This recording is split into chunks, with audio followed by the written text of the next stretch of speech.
అందరికీ నమస్కారం. మరొకసారి అంటే 11 సీట్లు రాష్ట్ర ప్రజలు ఈ సార్వత్రిక ఎన్నికల్లో వైసీపీ పార్టీకి ఇచ్చినప్పటికీ కూడా గర్వం, అహంకారము తలకెక్కితే ఎలా ఉంటుందో, దాని ఫలితాలు ఎలా ఉంటాయో ఎన్నికల్లో 2024 ఎన్నికల్లో ఆంధ్రప్రదేశ్ రాష్ట్ర ప్రజలు 151 సీట్లు వచ్చాయని విర్రవీగినటువంటి వైసీపీ పార్టీకి, అలాగే వైనాట్ 175 అంటూ విర్రవీగినటువంటి వైసీపీ పార్టీ అధ్యక్షుడికి ఏం జరిగిందనేది జస్ట్ 9 నెలల కిందట మన దేశం యావత్తు ఫలితాలను చూసి అబ్బురపరిచింది. ఆ ఫలితాలు ఊహకందని ఫలితాలు. అంటే రాష్ట్ర ప్రజలు గత 5 ఏళ్ల పాటు భరించిన దారుణమైన పరిస్థితులకు ఫలితంగా 5 ఏళ్ల తర్వాత ఇచ్చే ఒక తీర్పు ఎవరూ దాన్ని కాదనలేరు ప్రజాస్వామ్యంలో.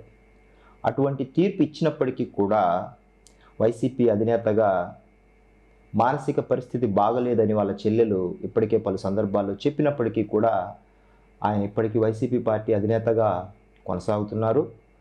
ఆయన ఈరోజు మా అధినేతను కార్పొరేటర్కి ఎక్కువ, ఎమ్మెల్యేకి తక్కువ అంటూ డెరిగేటివ్ కామెంట్స్ చేశారు. దానికి సంబంధించి కొన్ని వివరాలు మీ ముందుంచే ప్రయత్నం చేస్తాను. వైఎస్ రాజశేఖర్ రెడ్డి అనే ఆయన లేకపోతే 2009లో వార్డు మెంబర్ కన్నా సరిపోతావా? మీ నాన్న చనిపోయినప్పుడు మీ నాన్న పేరు పెట్టుకొని ఆయన ఓదార్పు యాత్ర అంటూ చేసి నిత్యం ఆయన బొమ్మ పెట్టుకొని 2014 వరకు వెళ్ళిన సందర్భం. ఆయన లేకుండా ఉంటే నువ్వు ఏ స్థాయికి వార్డు మెంబర్గా అయినా గెలుస్తావా? ఎవరు ఏమవుతావు ప్రజలకి? తరువాత 2014-19 మధ్య ఏదైతే దేశంలో నేనొక్కడనే పాదయాత్ర చేశాను అంటూ గర్వంగా చెప్పుకొని, ఆ రోజు కూడా వైఎస్ బొమ్మను పెట్టుకొని, మీ నాన్నగారి బొమ్మను పెట్టుకొని వీధుల్లోకి ప్రజల్లోకి వెళ్ళినప్పుడు ఎవరు నిన్ను ప్రజలు గుర్తించారు? ఆంధ్రప్రదేశ్ రాష్ట్ర ప్రజలే గుర్తించారు. ఆ రోజు ఎలా గుర్తించారు? వైఎస్ఆర్ కొడుకుగానే గుర్తించారు. అప్పుడు నీ ఐడెంటిటీ ఏంటి? అదే ఐడెంటిటీ, వార్డు మెంబర్కి ఎక్కువ. సో 2019-24 మధ్య తమరి గొప్ప పరిపాలన తుగ్లక్కు అని కొందరు, పులకేసి 23వ పులకేసి సినిమా ఆల్రెడీ వచ్చింది కాబట్టి 24వ పులకేసిగా తమరి పరిపాలన అభివర్ణించినారు కొందరు రకరకాలుగా. సో మరో నీరో చక్రవర్తి కూడా అంటూ సోషల్ మీడియాలో తమరికి చాలా రకాలైన పేర్లు ప్రజలు ఇవ్వడం జరిగింది. అయితే ఈ పరిణామం అంతా ఎందుకు చెప్పానంటే 2009 నుంచి తమరి రాజకీయ ప్రస్థానం నీడలాగా కాపాడుతున్న ఒకే ఒక్క వ్యక్తి పేరు వైఎస్ఆర్, మీ నాన్నగారు. సో ఆయనే లేకుండా ఉండింటే ప్రజలు తమరిని ఎలా చూసిండేవాళ్ళు, ఎక్కడ పెట్టిండేవాళ్ళు? తమరి స్థాయి ఎంత, తమరి విలువ ఎంత, తమరు వార్డు మెంబరా, కార్పొరేటర్ లెవెలా? It's up to you. మళ్ళీ అది జనాలకే వదిలేస్తున్నాను. మళ్ళీ ఒకసారి ఎందుకు గుర్తు చేస్తున్నానంటే, నిన్ను, నన్ను, ఇంకెవరినైనా సరే, లేకపోతే మా అధినేత పవన్ కళ్యాణ్ గారినైనా సరే వార్డు మెంబర్గా ఉంచాలనా, కౌన్సిలర్గా ఉంచాలనా, జెడ్పీటీసీ మెంబర్గా ఉంచాలనా, లేకపోతే ఎంపీపీగా ఉంచాలనా, తరువాత ఒక చైర్మన్ హోదాలో ఉంచాలన్నా, ఎమ్మెల్యేగా ఉంచాలన్నా, ఎమ్మెల్సీగా ఉంచాలన్నా, మంత్రిగా ఉంచాలన్నా, ముఖ్యమంత్రిగా ఉంచాలన్నా, చివరికి ప్రధానమంత్రి, రాష్ట్రపతిగా ఉంచాలన్నా కూడా ఈ దేశంలో ప్రజలే నిర్ణయిస్తారు. అంటే ప్రజలు మా అధినేతని 21 స్థానాల్లో 100% స్ట్రైక్ రేట్తో ప్రజలు దిగ్విజయాన్ని ఇచ్చి అత్యున్నతంగా మీరు చట్టసభలకు వెళ్ళండి, మీకు 100% స్ట్రైక్ రేట్తో 21 సీట్లు ఇచ్చాము అని నువ్వు ఇచ్చిన ఏదైతే ఎమ్మెల్యేకి తక్కువ, కార్పొరేటర్కి ఎక్కువ అంటూ వాగిన ఏదైతే వాగుడుందో ఆ వాగుడికి నువ్వు కాదు ఎండార్స్ చేయాల్సిందే, ప్రజలు ఎండార్స్ చేయాలి. ప్రజలు ఎండార్స్ చేశారు ఆల్రెడీ.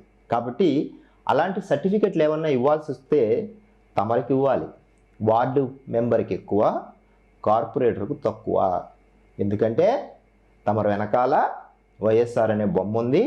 ఆ బొమ్మను పెట్టుకొని ఇన్ని రోజులు ప్రయాణం సాగించారు. కానీ మా అధినేత ఒకే ఒక సొంత వ్యక్తిగా ఒక సినిమా ఐడెంటిటీని కూడా పక్కన పెట్టి నిత్యం ప్రజల్లో ఉండడం వల్ల, ప్రజల కష్ట సుఖాలను పంచుకోవడం వల్ల నిత్యము తన కష్టార్జితాన్ని ప్రజలకు పంచడం వల్ల ఆయనకు ప్రజలు ఇచ్చిన మ్యాండేటు 21కి 21, అంటే 100కు 100 మార్కులు. మరి తమరి పరిస్థితి ఏంటి? వై నాట్ 175, వై నాట్ 175 నుంచి ఎక్కడికి వచ్చారు? 11కు. ఎవరికి ఎన్ని మార్కులు పడ్డాయి? 100కి 100 ఎవరికి పడ్డాయి? 100కి 10 ఎవరికి పడ్డాయి? ఆలోచించుకోవాలి. నోరుంది కదా అని అహంకారంతో గర్వంతో విర్రవీగినందుకు 175 నుంచి 11కు వచ్చాము.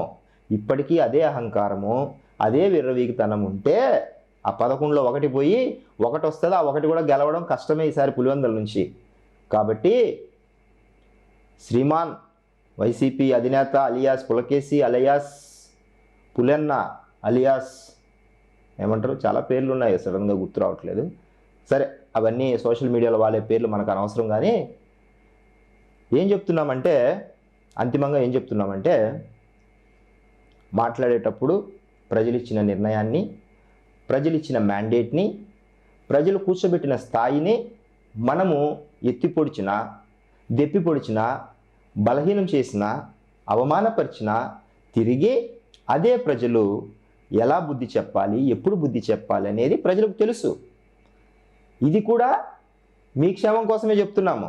ఇంకా విర్రవీగుతనము, ఇంకా ప్రతిపక్ష నాయకుడు హోదా కావాలని ఇంకా ఇప్పటికీ అల్లరి చేస్తూ ఏడుస్తూ రోడ్ల మీదకి వచ్చి అడుగుతున్నారు కాబట్టి కోర్టులెక్కి కనీసం ఆ ప్రతిపక్ష హోదాను తెచ్చుకోండి. విర్రవీగుతనం మానుకోండి. ఒకవేళ అంతగా బాలేకపోతే ఆరోగ్యం, మేము ఇంతకుముందే చెప్పినట్టు, మీ చెల్లెలు గారు చెప్పినట్టు మానసిక పరిస్థితి బాగోలేకపోతే తప్పకుండా తలా ఇంత డబ్బేసే ఏదో ఒకటి చేసి ఆ కార్యక్రమం కూడా చేయిస్తాం. తప్పదు కదా, మాకు మానవత్వం ఉంది. కాబట్టి వార్డు మెంబర్ కావాలా, కౌన్సిలర్ కావాలా, ఎమ్మెల్యే కావాలా, ఉప ముఖ్యమంత్రి కావాలా, ముఖ్యమంత్రి కావాలనేది తమరిచ్చే భిక్షతోనో తమరిచ్చే ఆర్డర్స్తోనో ఈ రాష్ట్రంలో, ఈ దేశంలో, ప్రజాస్వామ్యంలో రాజ్యాంగం ప్రకారం జరగదు. ప్రజలు న్యాయ నిర్ణేతలు. రాజ్యాంగం ప్రకారము ఏమి జరగాలనో, ఏది వస్తుందో ప్రజలు నిర్ణయిస్తారు. ఈ దేశము, ఈ రాష్ట్రము మొత్తము రాజ్యాంగం మీద నడుస్తోంది. మనకు తెలియదు కదా, మనకు ఒక మీడియా పెట్టుకున్నాము, గర్వంతో బ్రతుకుతున్నాము, అవినీతితో సంపాదించుకున్నాము. కాబట్టి మనకు మ్యాక్సిమం ఇలాంటివి ఏమి అర్థం కాదు. మనకు డబ్బు ఉంది, అవినీతి సొమ్ము ఉంది, ఒక మీడియా ఉంది, మన వెనకాల బాకాలు ఊదే వాళ్ళు ఉన్నారు, మనల్ని ఆహా ఓహో అనే వాళ్ళు ఉన్నారు. కాబట్టి తప్పకుండా అన్నీ చెల్లుతాయి అని అనుకుంటే భ్రమ, మిథ్య, అంతా మిథ్యలేకే వెళ్ళిపోతున్నారు ఆల్రెడీ. ప్రజలు ఎందుకు ఉన్నారో, వైసీపీ అనే పార్టీ ఇంకా ఎందుకు ఉంది రాష్ట్రంలో, 11 సీట్లు ఇచ్చిన వాళ్ళకు ప్రతిపక్ష హోదా మీరెలా ఇస్తారని తిరిగి మమ్మల్ని అడుగుతున్నారు, ఒకవేళ ఇవ్వాలని చూసినా. సో గర్వాన్ని, అహంకారాన్ని తగ్గించుకొని నేల మీదకి వచ్చి ఇప్పటికైనా ప్రజలు ఇచ్చిన మ్యాండేట్ని గౌరవించి తప్పుడు విధానాలతో వెళ్తున్న, తప్పుడు ఆలోచనలతో వెళ్తున్న మీ పార్టీ సిద్ధాంతాలని, ఆలోచనల్ని, మీకంటూ సిద్ధాంతాలు ఏం లేవు, అది వేరే విషయం, మీ ఆలోచనలని అప్పుడప్పుడన్నా మీడియా ముందుకు వచ్చి ప్రజలకు క్షమాపణలు చెప్పి మేము పద్ధతిగా ఉంటాము, న్యాయపరంగా మాట్లాడతాము, చట్టపరిధిగా మాట్లాడతాము, రాజ్యాంగానికి లోబడి మాట్లాడతామని ఇకనైనా తెలుసుకోండి. తెలుసుకోకపోతే ఏం జరుగుతుందో 29 ఎన్నికల్లో మళ్ళీ ఉంటాయి. ప్రజలను అంత వెర్రి వాళ్ళలాగా ప్రజలు ఇచ్చిన మ్యాండేట్ని ఎగతాళి చేస్తే ఏం జరుగుతుందో ప్రజాక్షేత్రంలోనే ప్రజలే తిరిగి మళ్ళీ చూపిస్తారు. కాబట్టి మరొకసారి వైసీపీ అధినేత గారికి గుర్తు చేస్తున్నాం ఏంటంటే, తమరు వార్డు మెంబర్కి ఎక్కువ, కార్పొరేటర్కి తక్కువ, వైఎస్ఆర్ అనే వ్యక్తి లేకుంటే ఇది కొంచెం తెలుసుకొని ఉండండి. ధన్యవాదాలు.